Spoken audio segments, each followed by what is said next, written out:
teachers take charge of your classes. Okay. All right. Good evening, everybody. So what we're going to talk about or look at or present on tonight, as you can see on the screens, is the Jewish holiday festival ceremony of Yom Kippur. And of the many different Jewish ceremonies that there are that take place throughout the year, there are two that are considered the most holy. I call them the high holy days. One of them, of course, is Yom Kippur, the celebration of atonement. Let's go ahead and jump into our first slide here, and we'll just talk a bit about exactly what is Yom Kippur, because we're more familiar with Passover when we talk about Easter, right? We know the Passover story with Jesus and the disciples and how, that began and got started. But I think we know maybe a little bit less about Yom Kippur in detail. And this is what I pulled off of online, so if anybody feels to correct me on this one, this is some Wikipedia stuff here and some definition from material online. So the Day of Atonement is the holiest day in the year of Judaism.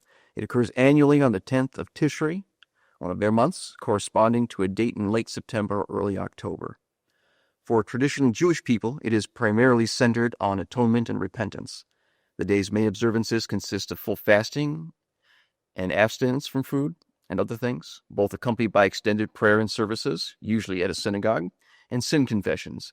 Many Jewish denominations, such as Reconstructivist Judaism, Reform, Conservative, Orthodox, focus less on sins and more on one's goals and accomplishments and setting yearly intentions. And alongside the related holiday of Rosh Hashanah, Yom Kippur is one of the two components of the high holy days of Judaism.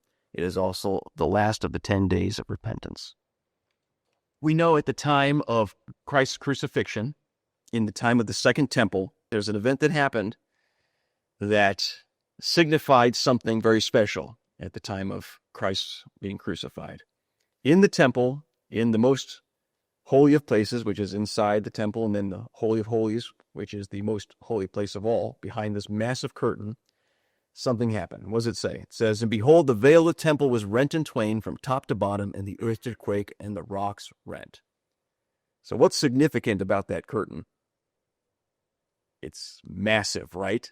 It's super thick. It was made of felt.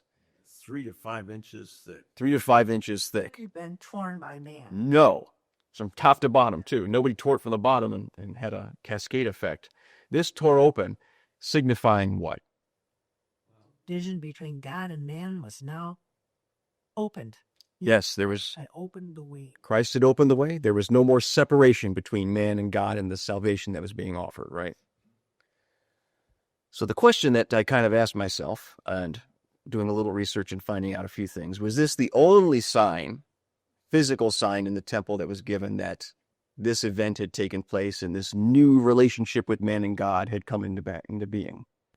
There's a Jewish record that shows that from a certain year going forward, God no longer gave confirmations that he accepted the sacrifices that were being made on Yom Kippur. And this is considered by the Jews of antiquity and today to be one of what they say are the mysteries of God. You don't have an answer for it. It's just one of the mysteries. And the priests of the temple made note of these events in real time, and yet none of those records draw any correlation to the other events that also happened the year that God ceased accepting the Yom Kippur sacrifice, the crucifixion. Despite insistences to the contrary, the record of those events have given us a historical account that strongly support Jesus as being the Messiah. So where am I drawing this information from? So I'm referencing something called the Talmud. Is anyone familiar with that? You know, we have our scriptures with the Bible, with the Book of Mormon, right?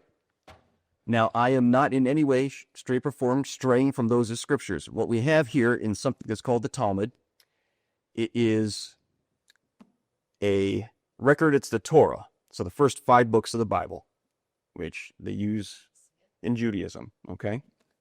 And what's interesting about the Talmud is from the 3rd to 5th century, so we're talking about 300 years to 500 years after Christ's birth, you had a group of rabbis who got together and they started writing an annotated selection of commentaries on those first 5 books. So have you ever read an annotated book before? You ever see what that is? It's a book. Let's say an author will publish a book. It's very popular. So he'll make a new edition and he'll have a bunch of footnotes. You'll see there's a bunch of numbers at the paragraphs, and you'll look and there's a whole section written down below where it's all his commentary about, when I was writing this, this is what I was thinking, and this is what I thought, and this is what inspired this chapter. And if you have an academic work, maybe it's not the author, maybe it's somebody who's really a scholar on this matter. He's writing that commentary. If you like movies, back in my day, DVDs aren't functional anymore. We don't have those. They've gone on to streaming. But back in the days, you used to have director's commentaries. If you had that audio track where a director would talk about, it's the same idea. Directors. Director, yeah. Study Bible. Like a study Bible, right? They have all markings, references, that. And that's exactly what you have. You have the Hebrew Torah, as it's written here, and then you have these learned rabbis who are making their commentaries and thoughts about it. It's kind of like they're being transcribed. You have somebody who's asking them questions, and the rabbis are giving answers, and they're writing it all down and transcribing it. And of course, they have their own thoughts on scriptures that don't necessarily align with Christian thought on the scriptures. But there's also a lot of interesting things that they know about the Jewish tradition, about the Hebrew tradition, that we don't know because we don't live in their day and time. We don't have their same traditions. And when you read a lot of the Old Testament, especially you go into Leviticus and Deuteronomy and some of those things, and they talk about all those rules, and your mind go, like, oh my gosh, how am I supposed to comprehend all of this?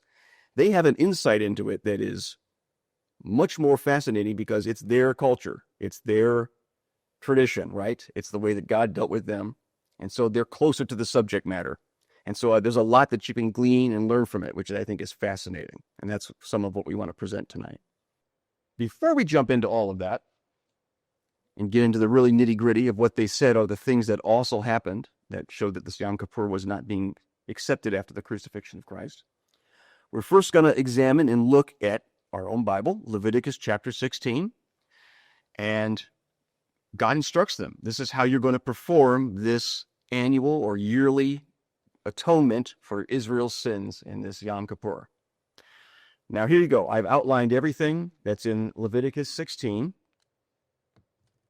Here's every step, every rule. I went verse by verse. And you remember in Scripture, the Bible is in translated from Hebrew is written in the chiasm, right? Where you have things that are stated, you get to a middle point, and then you repeat things going backwards as you go back down. So things aren't written exactly in the same order as they kind of should be. I presented this once before for the men's group class, and I'm going to present it. I've reordered this portion to try to make a little bit more sense of it in order, to look at the steps that were being made. Summarized in 9 steps, and we'll go through them and examine them because I think it's important to understand the things that are taking place within them, why the Lord instructed this people to do the things that they did, and what they meant. So the first one, in preparation. So the high priest was to physically cleanse himself. Preparation, the priest was to wear a holy linen cloak and to be physically cleansed, both the man and the garments. And for the next portions of the procedures, the other priests, whether they be his fellow Levites or whether they be his family, his sons that were with him, they were not to participate in this next portion that's coming up. It was him, the high priest, alone. They were to prepare animals. For the priest, he was going to make sacrifices for himself and his family of the priesthood, and then he was going to make sacrifices for the people. And they had to prepare animals for each. For the priest, he was going to take 1 bull and 1 ram. For the people, we're going to have 2 goats and 1 ram. Now, these weren't just going to be any animals either. Okay, this wasn't just grabbing any animal off the street. These animals had to be both prepared, cared for, raised for this purpose. They had to be completely perfect without any blemish.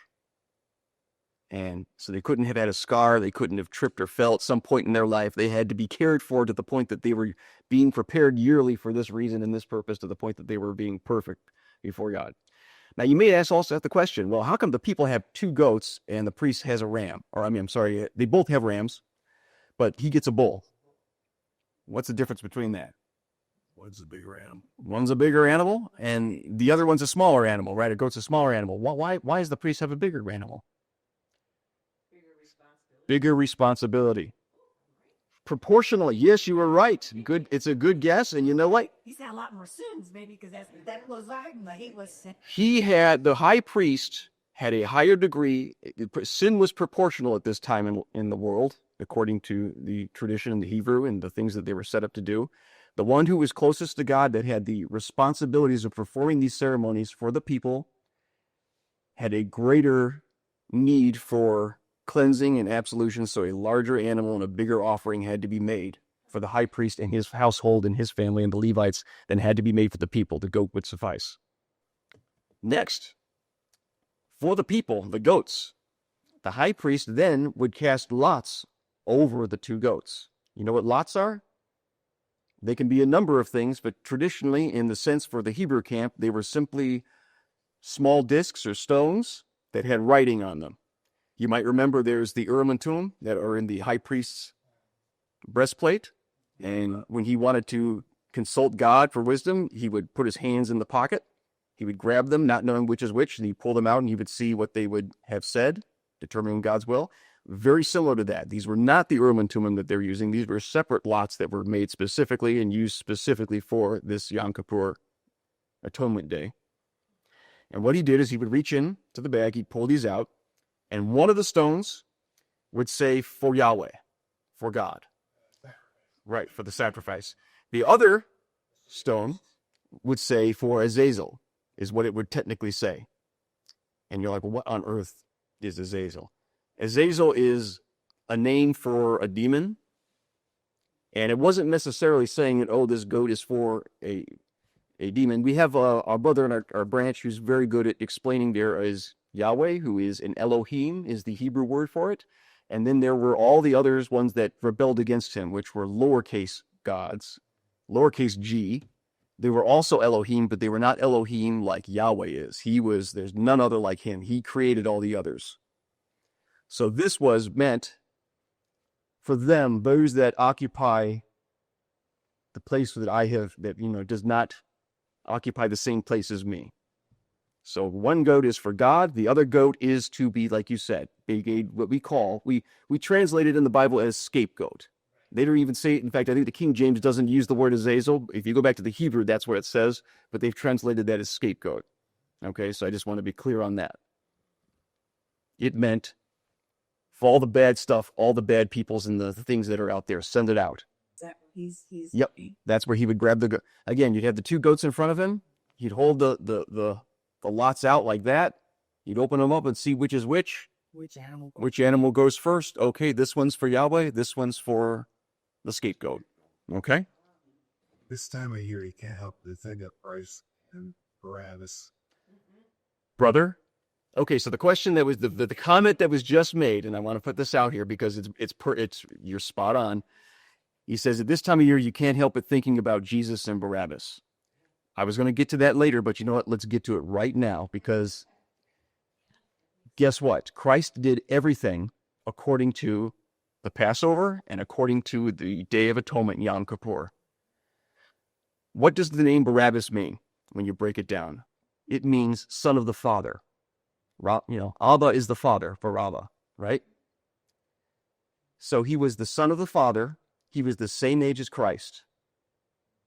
The two goats that were presented had to be identical in every fashion. You couldn't have a black goat and a white goat. You couldn't have a goat with spots and a goat with no spots. They had to be completely identical, presented before the high priest, and the high priest would determine which was the scapegoat and which was going to be the one for the sacrifice. Guess who presented the two men before Pontius Pilate and the people? Caiaphas, the high priest. He didn't even know what he was doing. He presented the Son of God, Jesus Christ. He presented Barabbas, son of the Father, who had the same name. Two men the same age, and the people chose and screamed, give us Barabbas, right? He became the scapegoat. Christ became the goat for Yahweh, for God, as the sacrifice. Right? Exactly. You're going to see the mirrors and the combination, how God was foretelling this. I'm going to say it right now too. I'm just going to save it for later. Let's do it right now. All the things that we see in the Old Testament that just boggle our mind. I'm like, why did he have them do all of these wild things and we don't do them anymore? when you're a child, what's the best way to teach you? And I say it's an object lesson. It's hard to teach a child something that's complicated and abstract. So what do? So, You show in an example, right? That doesn't really have the same thing, but it's an example that gets them to understand it. It's like putting training wheels on your bicycle before you can ride. It's the same thing. All of these things that you're seeing in the Old Testament are signs pointing to what's going to happen with Christ and the way that sin is going to be atoned for and the opportunity that you're going to have to come back into God's presence. So the sin offering for the high priest is the next thing that comes. He makes atonement for himself and his family by sacrificing his bull. Remember? 2 goats for the people, bull for the high priest and his family. So he sacrifices that bull. He then takes that blood of the bull into the tabernacle. Now, for anybody who doesn't remember what the tabernacle is, that's when they were wandering in the wilderness. This is the place where they were going to keep the Ark of the Covenant, store it, and this was going to be later the same template of a construction used for the first temple and the second temple. So you've got, as you can see here, a courtyard. You've got that altar right there, which is where they would burn the sacrifices. You've got the tent in the back right there that had the holy place. And I think if I go to the next slide here, there we go. Here's the interior. You can see that's where the holy place, they had an altar of incense, the table of showbread, the menorah. And then in the back, behind the other curtain, was where they kept the Ark of the Covenant. That was the most holy place. This is where the Spirit of God would come and rest upon the Ark of the Covenant. That's where that curtain was at. Yes. And they could not go back in there after they had set this up, except this time of year. So now that you have that layout in mind, he takes that bull's blood and he goes first into the incense altar. And at the incense altar that was in there, he would go ahead, he'd light the incense, and that would create a haze. And the purpose of which, as it states right there in Leviticus, you can follow along in chapter 16, creates a haze so that he would not be able to easily see the Spirit of God resting on the ark and fall dead before it. It specifically says that in Leviticus, that you will not fall dead when you see the Spirit of God. He then takes the bull's blood, he drips his fingers in it, and upon and in front of the Ark of the Covenant and its mercy seat, he sprinkles it and drops it 7 times. This cleansed the Ark and the Holy of Holies and the high priest's sin. The high priest would then repeat the same actions that he undertook with the bull's blood, except now he does it with the goat that was assigned for Yahweh as the sacrifice. They would sacrifice the goat. They would take the blood of the goat that was designated for God, and then he would go and repeat the same thing. He'd go back into the Holy of Holies. He'd drip it, remember, 7 times. Just atone for the sins of Israel, the people. Next, just as the high priest would clean the Holy of Holies, doing this via the Ark of the Covenant, next he would go into the holy place, that next room. And he would atone there the same way. At the incense altar, he would drop drops of blood on the incense altar. And then again, he would do the same thing twice with the bull's blood and with the goat's blood. Next, he would go out to the outer courtyard and he would put it upon the burning altar out there. So do you kind of get a pattern and an idea of what's happening here? He's cleansing the innermost sanctum, the place where God was, the place that actually kind of represented Eden in this structure, where people came from when they were together with God. He's then moving the sin and sweeping it outward to the outer room. He's then sweeping it to the outer courtyard, and soon he's going to be sweeping it out entirely to the camp of Israel. You're cleansing things from the very first room where God is at, sweeping the sin out and atoning for it and getting it out. So the next is the scapegoat. The high priest would take that second goat, the scapegoat, he'd take it to the entrance of the courtyard. The first goat was meant to wash the sin out of the tabernacle, while now this second goat would now carry the sin away. So they were meant to be in tandem. It wasn't like good goat, bad goat. They both serve a purpose here. The high priest places his hands on the scapegoat's head and he confesses all the sins and wickedness of Israel. And this was to demonstrate the transference of all those sins and impurities of the people, onto the goat. The goat was then led into the wilderness by an Israelite selected for that job. That goat would never return, and thus Israel's sins would never return either. God's dwelling would be cleansed. So Israel was cleansed, and it could continue to dwell in God's presence as a forgiven and cleansed people. Which, if you know your Psalms, number 103, when it says, as far as the east is from the west, so far hath he removed our transgressions from us. That's what they're singing about, and writing about, reading about this scapegoat sent away. You'd follow that up, the high priest would wash. He would remove the garment that he used in the ceremony. He'd leave it in the tabernacle. He'd wash his body again. Finally, the high priest, he would make 2 burnt offerings of the rams. Remember, each one had a ram for them? One for him, one for the people. The burnt offerings made substitutionary atonement for the sinner who presented them and expressed their wholehearted devotion to God. The Day of Atonement then ends with atonement focused on cleansing the people while expressing Israel's commitment to live in obedience to God and the law, reaffirming that promise, which they weren't always so great at keeping. But there was a Day of Atonement. Finally, clean up for everybody else. So with the Day of Atonement ceremonies complete, there is still some cleaning left to do. Getting rid of sin is a dirty job. So the man who led the scapegoat away, he would need to be cleaned. The carcasses from the sin offerings would need to be removed from the camp, and they were also burned. So again, what you have here, if you're thinking of it in a visual sense, you've got a space here that is very holy, going to the holy place, to the part that's cleaned, uncleaned, and then you've got all the nations that are not Israel out there. That's where you've now sent that scapegoat. All the sin has been sent out there to be apart from God, to be away from God, and to be away from his people. Kind of makes sense? Yeah. Yes. So this tradition, this annual event would continue to happen for many, many, many years and centuries, all the way through the first temple, when that was finally built, till that was destroyed by Babylon. And then when they finally returned, when Xerxes allowed Nehemiah to come back and survey Jerusalem and begin rebuilding the walls, and they built another temple, it began again after that. Keep in mind, though, during the time of the second temple, which you can see a little model of here, that was the temple that would have been rebuilt by Herod, they would not have had the Ark of the Covenant in the Holy of Holies. So think about that. One of the key items that they would have had for the Day of Atonement was never again set in the sanctuary after Babylon destroyed the first temple. So I don't know I've never found anything that says specifically what they were doing to Babylon. It disappeared? It did. When the Babylon came in? When Babylon came in, the Ark of the Covenant disappears from history. Never seen again. So they remade and they rebuilt and they redid everything again, except they never had the Ark of the Covenant again. Now, if you Google Jerusalem today and you look for Dome of the Rock, which is the Muslim sanctuary that's built upon the Temple Mount, and you go to Dome of the Rock interior, you can see there's actually the top of Mount Moriah is exposed. There's a rocky mountain top with a square that's been carved into it that's exactly the same shape of the measurement of the ark, interestingly enough. So I don't know if they were maybe sprinkling the blood there at that blank spot when the temple was present or not. I don't know. I've never found a reference, so don't quote me on that. But they continued the Day of Atonement. So again, a little bit of the simple second temple layout. As you can see, it's very similar to the tabernacle, right?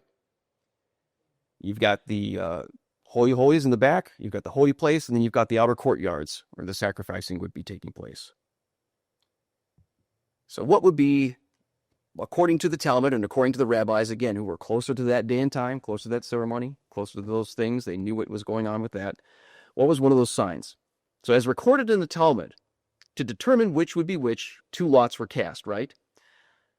The one which denoted the sacrificed goat that was marked for the Lord, and the other which would identify the scapegoat. Now, additionally, it was considered a good omen and of God's acceptance if the for God lot appeared in the high priest's right hand. So when he went and put his hands out over the tops of the goat, and he opened them up, and for God appeared in the right hand, and that goat was designated for God, that was considered a sign that God was approving of the Day of Atonement as things were going on. Of course, sometimes you'd open your hand and for God would be in the left hand, and it wouldn't necessarily ruin the whole day, but, it was considered a better omen if it was showing up in the right hand, okay? Just keep that in mind. Next, the crimson thread. Now, this is something that is not written in Leviticus directly in that. But as you can see here, I don't know if you remember the pictures as I was showing it, they got a red cord tied around that goat, right? Like a leash. The Talmud and other documentations do note that during both the tabernacle and temple periods, that the scapegoat was tied with a crimson thread.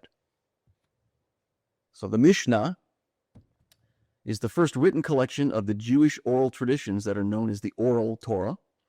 And Mishnah Yoma gives a detailed literary description of the high priest's tasks on the Day of Atonement that closely followed the biblical source in Leviticus 16. And at the same time, it also records some significant differences. And the most obvious example is that whereas in the Bible's description, the animal is sent into the wilderness, and that's the end of it, they don't say anything more about it. In the Mishnah, it further goes on to say that not only is it sent down to the wilderness, but it's pushed down a cliff and killed. Another difference is the use of a crimson thread, which oftentimes, as you're going to find, especially in the King James Bible, it gets just simply translated as scarlet. Whenever you see the word scarlet, they're not just talking about a color in the abstract sense. They're talking about a wool cord that has been dyed red with blood. Okay?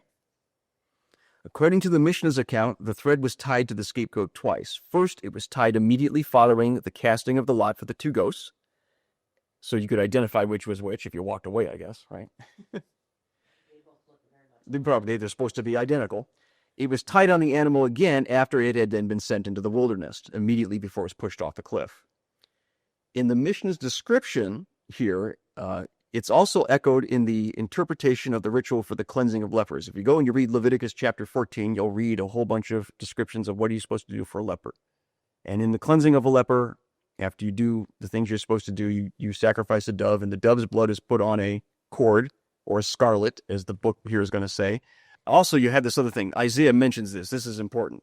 So it says, remember when Isaiah, this is a very famous, you might recognize it, Isaiah chapter 1:18. Come now, let us reason together, saith the Lord. Though your sins be as scarlet, they shall be white as snow. Though they be red like crimson, they shall be as wool. Right? So what does that mean? Remember in Leviticus 14, the cleansing of you had the cord dyed in the blood. They cut it in two. The leper was given one half. The other half was kept in the camp with the people. The leper was sent outside the people. And as a sign that he had been cleansed, the Lord would make the cord that stayed in the camp turn white. As a sign that he's cleansed and it's safe to accept him back now. That's because it's one. Right. It came and they could come bring him back into their group. So that's what this is, even Isaiah. He's using it in another sense, of course, but he's referring to that practice. Okay? The same thing is being done with the scapegoat. Make sense? Okay. God is awesome. He is pretty awesome. He is pretty awesome. And it's wild.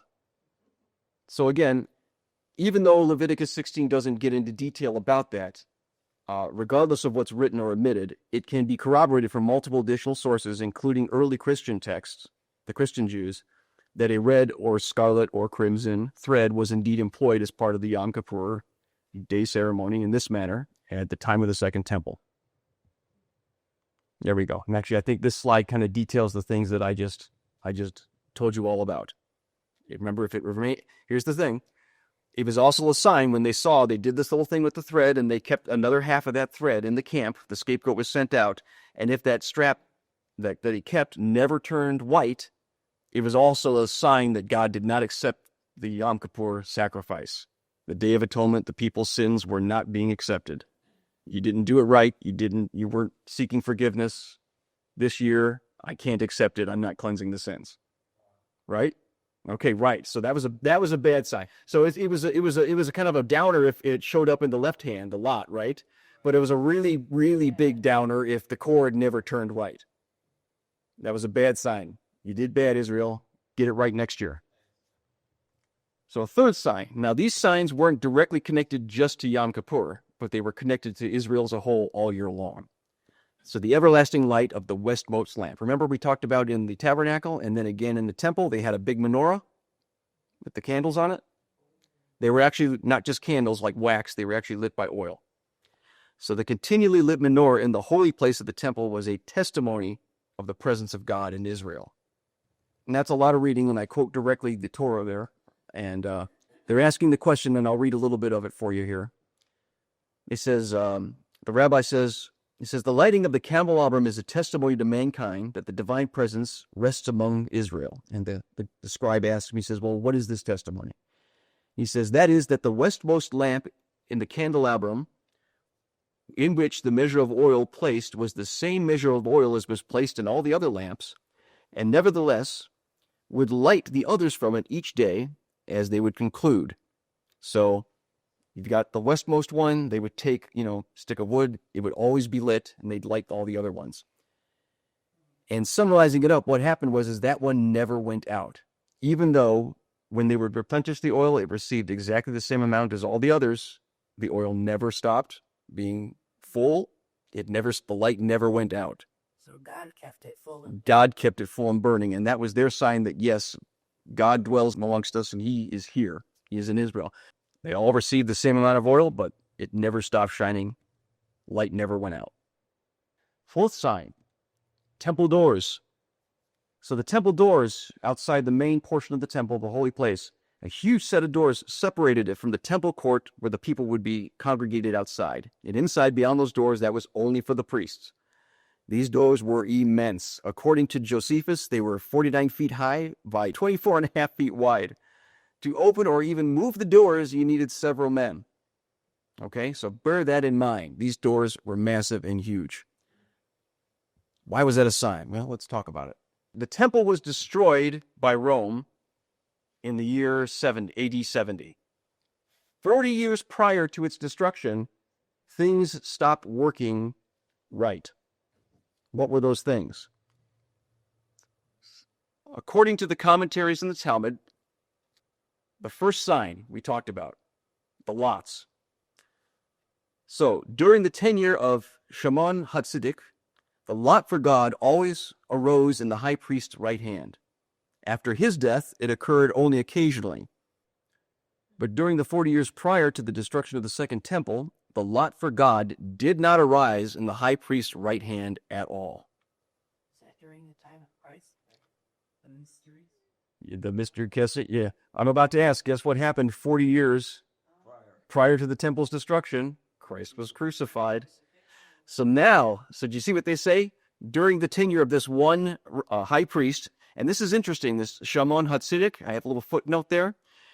You may have ever heard this story about Alexander the Great, how he had a dream where he saw a Jewish high priest who predicted that he would conquer the world. It turned out that the dream that Alexander had, he saw this high priest, and he specifically went to Jerusalem and saw this high priest, and he gave tribute to him for this vision and this dream that he had. So this is the man. So this high priest had always showed up in his right hand. After he died and passed away, it only showed up occasionally, every now and then. It was a 50-50, right? But then after this event that happened, and after 40 years, Christ's crucifixion, guess what? What are the odds that you're going to pull the for God talent in your left hand 40 times? It's astronomical if you do the math. The odds are ridiculously impossible. Right. 2 to the 40th power. But it happened. 40 years consistently. Next, the crimson thread. What happened with the crimson thread? So the Talmud tells us, so too the strip of crimson wool that was tied to the head of the goat that was sent to Azazel did not turn white. For all 40 years. During the 40 years before the Second Temple was destroyed, the strip of crimson wool would not turn white. Rather, it would turn a deeper shade of red. Wow. That's a statement. That's a statement. Remember who's telling us this. This isn't Christians trying to make a case for Jesus. This is the Jewish people continuing the Jewish Hebrew tradition. So would that signify the gap, the more Abundance of the sin that was gathering? Well, it signified that God did not accept their sacrifices. Right, for that year. It does signify more sin and God's displeasure with Israel. That's, at that time, weren't they, up until the Romans, after the Romans, they were driven among the nations. So that they didn't exist as a separate people. No. It's just little groups here and there. So guess what happened in the third sign? That westernmost lamp of the candelabrum did not burn continually anymore. They could light it, but it would go out as soon as the oil left. And the doors of the sanctuary opened by themselves as a sign that they would soon be opened by enemies. That's what the Talmud says. Think about all the men that had to open and close those doors. They would come in there and they'd find the doors that opened completely by themselves. Again, during that same 40. During that same 40-year period, they would come back, and crucifixion of Christ. after the crucifixion of Christ, they'd come back and they'd find the doors were just open. Nobody did it. Boom. And then they had to have a whole group of people go ahead and close them again. And interestingly, they've had rabbis during that period of time who would talk to them. And they've recorded this, and they said they've chastised them, and they said, "Don't you understand the writings of Zechariah, the prophets, who said, 'Open you doors, O Lebanon, that the fire may devour thy cedars'?" He says this is what he was talking about. The doors that were constructed were primarily made of wood, though they were covered in precious metals, but the wood came from Lebanon, the cedars of Lebanon. So when Zechariah was saying that, in Zechariah chapter 11, he was saying, the doors of Lebanon, the cedars of Lebanon are open, that the enemies are going to come in and it's going to be razed and taken down. He's predicting the temple's destruction. See, that 40 years would have been after Christ. Christ would have been 30 or 33 at the time of his crucifixion. So that was the preceding 30 years. That's why it was 70 years till the time the temple was destroyed. Correct. So General Titus and his Roman troops sieged Jerusalem for about 4 months. After breaching the walls, he destroyed the city, and the temple was destroyed, just as even Daniel prophesied. And you can read that in Daniel chapter 9. He talks about the 70 weeks, meaning the 70 years. Didn't Jesus say there will not be left one stone upon another? There will not be left one stone upon another, and there wasn't. Nope. And so again, as we've been stating, you've all been clever enough, you've jumped ahead. What happened 40 years before the destruction of the temple? Christ was crucified. And of course, here I have a little bit of historical data for anybody who really wants to debate it about, was it AD 30 or AD 33? They don't quite, have it nailed down. And there's some who ascribe to one or one or the other. But anyway, you do the math. You have 40 years after the crucifixion, destruction, 70 years, it adds up for his lifetime. But the Talmud that you looked at, it identifies 40 years. Yes, they had the record from all the priests who were in correct charge at that time. Yes. So regardless of the agreed upon year, one thing seems clear. God did not show signs of acceptance in any more sacrifices for atonement in Yom Kippur after Jesus was crucified, as testified to by the priests of Jerusalem themselves. The lot for the Lord never again appeared on the priest's right hand. The crimson strip never again turned white. The westmost flame, testifying of God's presence in Israel, would extinguish. The doors that separated the people from the holy place would open up by themselves. So God's tearing of the veil. I'm sorry, brother. I was just going to say, Yeah. there's sin in the camp. There was sin in the camp, and he's not going to be there. Well, he created a new way, didn't he? He did. Says the sacrifices, the burnt offerings, are a stench to my nostrils. Yes. I no longer accept your sacrifices. The final sacrifice had been made. There were numerous signs of fulfillment that all of these prophecies and mysteries. And still, many people are either accepting of them or turn away from them. Yes, brother. Well, it's interesting that God, when he said that these are now his temple, where Yes, the body is now the temple. temples, Mhm. and he instructed us to keep it clean, or people would not dwell there. Yes. Very much the same. And if you look at the cleansing of the tabernacle, the cleansing of the temple, it's the same thing. You're going before God, you're asking, you're repenting, you're admitting these sins, and he's taking them on to himself, to Jesus Christ, through that sacrifice that he made through blood, and sending the sins away that you could be cleansed. The picture, the object lesson for them was being done in a literal sense, that they might be ready and try to understand the thing that was going to happen spiritually later. It's amazing. And I just put that up there because, like I say, there are those who receive it and those who don't.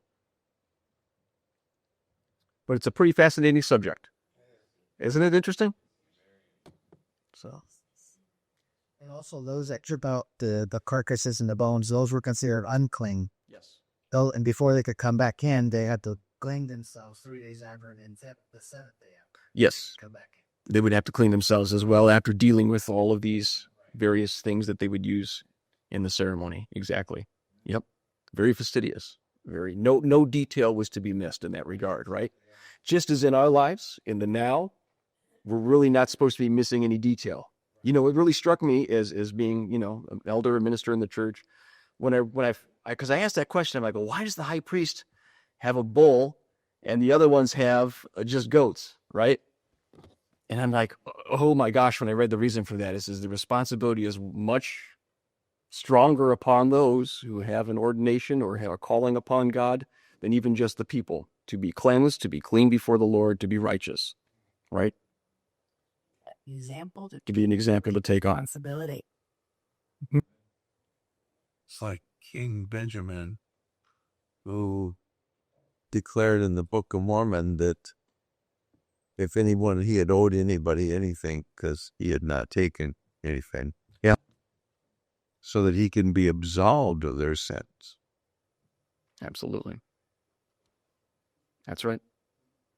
Do you know if Mm-hmm.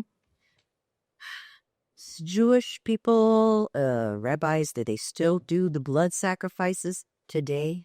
Okay. Do they do it Sure. exactly, or they're kind of It's a good question. toned it down because of animal slaughter or whatever? I don't So it's a good question. So the question is, do the Jewish people and the rabbis, do they still do the ceremonies in exactly the same way as they were doing in the Old Testament and right up until the destruction of the Second Temple? I'm not an expert on that in any way, shape, or form. And I don't want to speak to get something wrong, especially on camera, but I can tell you they still don't. They don't do it that way anymore. They don't sacrifice because they don't have Levites. When they were scattered and they were driven out of the temple and all the years that they were dispersed, they lost track of the Levites. We only have the house of Judah. They believe a good part of Benjamin is mixed in with them now, but only the Levites are the ones that are allowed to do the sacrificing and, those specific practices, and they don't currently have a fix or a handle exactly who they are. They are training right now in Jerusalem. They are anticipating the third temple being built as soon as possible, and they are training a group of men in the exercises that will need to be known to assist the Levites in the sacrificial rites. So they're training them in that. And they're also keeping herds of red heifers for such a purpose, and they're raising them. But again, we know that that's unnecessary. It's not necessary anymore after the sacrifice of Christ. But so to answer your question, no, they're not practicing it anymore. When we talk about why aren't they doing sacrifices like they're told to do? Well, they do what they've done this. They sacrifice in a different way now. And the way that they've said it is we perform mitzvahs, meaning good deeds.